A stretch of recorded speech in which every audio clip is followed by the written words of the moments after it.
ఈ భాగ్యనగరంలో ఉన్న జనాలకు ఉపయోగపడే కోట్లాది మంది దాహాన్ని తీర్చేటి ఈ చెరువులను శ్రీమంతులుగా ఉన్న వ్యక్తులు ఆ చెరువుల పక్కపొంటి ఫామ్ హౌస్లు కట్టుకొని ఇక వాళ్ళ డ్రైనేజీ కాలువలను తీసుకుపోయి గండిపేటలో కలిపితే ఇదెక్క న్యాయం చెప్పుండ్రి.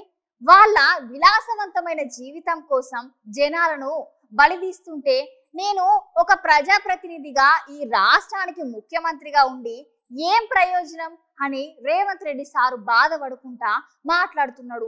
మరి సారు ఈ హైడ్రా గురించి ఏం మాట్లాడుతున్నాడో ఒకసారి మీరు కూడా వినుండ్రి.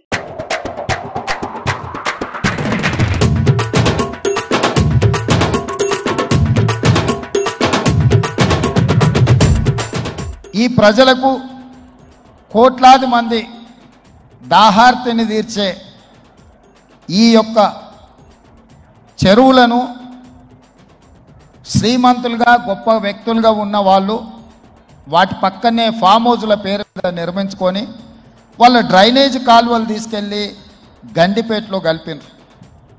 నేను ఇక్కడ వేదిక మీద ఉన్న పెద్దలతో పాటు ఇక్కడ వచ్చిన భక్తులను నేను ఒకటే మాట అడగదలుచుకున్నా.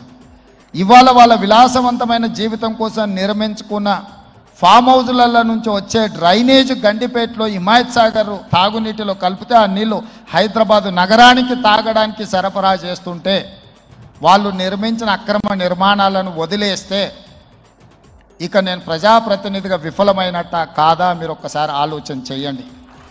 అందుకే ఒత్తిడి వచ్చిన మిత్రులకు ఫామ్ హౌజులు ఉన్నా ఏవి వదలకుండా హైడ్రా అనే ఒక సంస్థను ఏర్పాటు చేసి తెలియకుంటేనే ప్రజాప్రతినిధులం కొన్ని మన దినచర్యల్లో భాగంగా కొన్ని తప్పిదాలు చేస్తుంటాం. తప్పుదలు తెలవకుంటేనే కొన్ని తప్పులు జరిగిపోతుంటాయి. మరి ఆ ఖాతాను సవరించుకోవడానికి ఆ బ్యాలెన్స్ షీట్ను సవరించుకోవడానికి తెలిసి కొన్ని మంచి పనులు చేయాలని నేను ప్రగాఢంగా విశ్వసిస్తున్నా, నమ్ముతున్నా. ఆ తెలిసి చెయ్యాలనుకుంటున్న మంచి పనులో భాగము ఈ చెరువులను చెరబట్టిన వాళ్ళ నుంచి విముక్తి కలిగించాలన్న ఏకైక లక్ష్యంతోనే ఈరోజు చెరువులను ఆక్రమించుకున్న వాళ్ళను ఎవరిని వదలకుండా ఉక్కు పాదంతో అణిచివేయాలన్న ఆలోచన, అందులో నిర్మాణాలను ఏ ఒత్తిడి వచ్చినా వెనక్కి తక్కకుండా తొలగించాలన్న ఆలోచనతోనే ఈరోజు ఈ చెరువులలో ఉన్న అక్రమ కట్టడాలను కూలగొడుతున్నాము. దీనికి స్ఫూర్తి భగవద్గీత అనే